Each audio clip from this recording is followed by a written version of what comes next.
இயேசு கிறிஸ்துவ உண்மையா ஃபாலோ பண்றவங்களுக்கும் ஃபாலோ பண்ணாதவங்களுக்கும் ஒரு வித்தியாசம் என்ன அப்படி பாத்தீங்கன்னா, இயேசு கிறிஸ்துவ உண்மையா ஃபாலோ பண்றவங்க எல்லா இடத்துலயும் ஒரே மாதிரி இருப்பாங்க. அது ஒண்ணு. இன்னொன்னு, இயேசுவின் உயிர்த்தெழுதை விசுவாசித்து நாமும் உயிர்த்தெழ போகிறோம்னு விசுவாசிச்சு வாழ்வாங்க. அல்லேலூயா. ஸோ நம்ம கிறிஸ்துவுக்குள்ள அவரை ஏற்றுக்கொண்டதுனால நம் பாவத்திலிருந்து விடுதலையாகி செத்துப்போன நம்முடைய ஆவிக்குரிய மனுஷன் உயிர் பெற்று விட்டான். நம்ம மற்றவர்களையும் உயிரோடு எழுப்புவதற்கு நாம் முயற்சி செய்வோம். அல்லேலூயா. ஏன்னா எல்லாருக்குமே பிறப்பு நியமிக்கப்பட்டிருக்கிறது, எல்லாருக்கும் இறப்பு நியமிக்கப்பட்டிருக்கிறது. அல்லேலூயா. அப்படி நியமிக்கப்பட்டிருக்கிறதுனால அந்த இறப்புக்கு அப்புறம் அவங்க எங்க போறாங்கிறது ரொம்ப முக்கியம். பரலோகத்துக்கு போறாங்களா இல்ல நரகத்துக்கு போறாங்களா என்பது. அல்லேலூயா.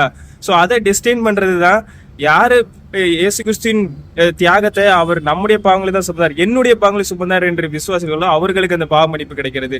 அல்லேலூயா. ரொம்ப ஒரு முக்கியமான விஷயம் இது. ஆனா எல்லாரும் பாருங்க, கல்லறையில யாரை அடக்கம் பண்ணுவா, இதுல ஏன் யார் என்ன பார்த்துப்பா அப்படின்னு தான் நினைப்பாங்க.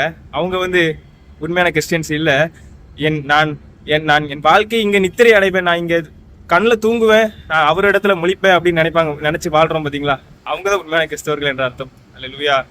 ஏன்னா மற்றவங்க எல்லாம் எப்படி வாழ்றாங்க அப்படின்னா, இந்த உலக வாழ்க்கையில மட்டும் தான் சந்தோஷம் இருக்கு அப்படின்னு நினைச்சிட்டு வாழ்றாங்க. அவங்க உண்மையான கிறிஸ்டியன்ஸ் இல்ல. அல்லேலூயா. ஏன்னா இங்க எந்த சந்தோஷமும் நிரந்தரமான சந்தோஷம் கிடையாது. நீங்க சொல்லுங்க, எந்த சந்தோஷம் நிரந்தரமான சந்தோஷம்? ஒரு நல்ல சாப்பாடையும் சாப்பிட்டாலா, இல்ல நல்ல கார் வாங்கினாலா, நல்ல வீடு வாங்கினாலா, இல்ல நல்ல பைக் வாங்கினாலா, எல்லாமே திரும்ப மெயின்டைன் பண்ணணும், திரும்ப நம்ம பார்த்துக்கிட்டாதான் அது நிற்கும். இல்லைன்னா அது எல்லாம் அழிஞ்சு போயிடும். அல்லேலூயா.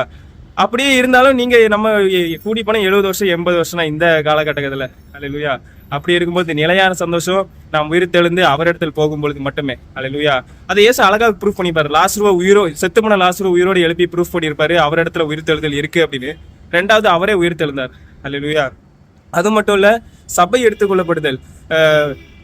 அவர் மேகங்கள் மேல் வரும் பொழுது இந்த சபை இயேசு கிறிஸ்து விசுவாசிகள் எல்லாரும் எடுத்துக்கொள்ளப்பட போறாங்க. அப்புறம் அந்திகிறிஸ்து நாசி தொடங்க போகிறதுக்காக அவர் ஆல்ரெடி எலியாவை எடுத்துக்கொள்ளப்படுதல் இது விஷயத்துல காமிச்சு அதுக்கு ஒரு எக்ஸாம்பிளா நமக்கு வச்சிருப்பாரு. அல்லேலூயா. அதனால 1 தெசலோனிக்கர் 4:16 நல்லா படிங்க. அல்லேலூயா. நாம் அதுக்கு தான் ஆயத்தமாய் கொண்டிருக்கிறோம். கர்த்தர் தாமே எங்களை ஆசீர்வதிப்பாராக.